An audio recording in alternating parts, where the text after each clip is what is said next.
Admin म्हणून तो group मी सुरू केला सर्वांच्या सहकार्याने. ग्रुपमध्ये बरेच आहेत, त्यातल्या अनेकांना आज कार्यक्रमाला येता आलं नाही. प्रत्येकाच्या अडी अडचणी असतात. जे कोणी आपले मित्र ग्रुपमध्ये नसतील त्यांना ऍड करण्यासाठी तसा मला नंबर द्या, मेसेज द्या, त्यांना आपण ग्रुपमध्ये ऍड करू.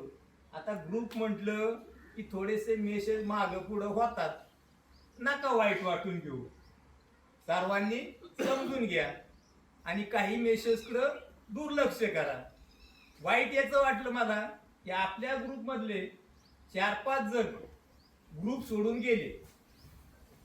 त्यांनी ग्रुप सोडला, पण एकाने सांगितलं की मी रिमूव्ह केलं. मी कोणालाही रिमूव्ह करत नाही. कसलेही मेसेज पडू द्या, ज्या मेसेजचा म्हणजे असं निरर्थक असतील त्याच्याकडे मी दुर्लक्ष करतो. आपणही तसं दुर्लक्ष करा. शेवटी काही वेळेस भावनेच्या भरामध्ये, आनंदामध्ये थोडस मागं पुढं मेसेज होतात.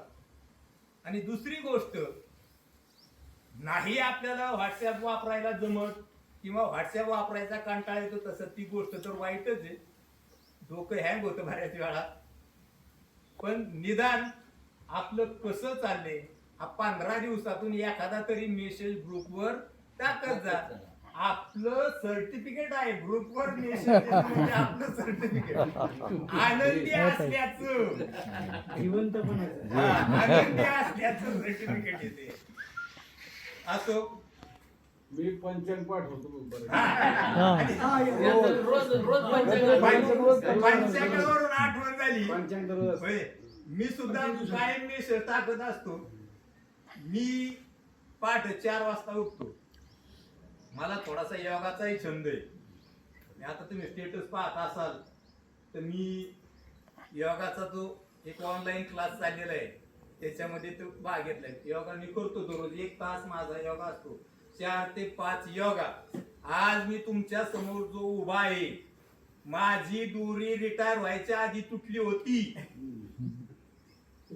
परमेश्वर कृपेनं ती करंट मध्येच गुल झाला, त्यामुळे मी आज तुमच्या समोर उभा आहे.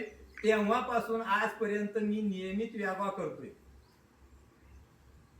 आपण टाकलेला मेसेज त्याला कमेंट मिळेलच असं नाही,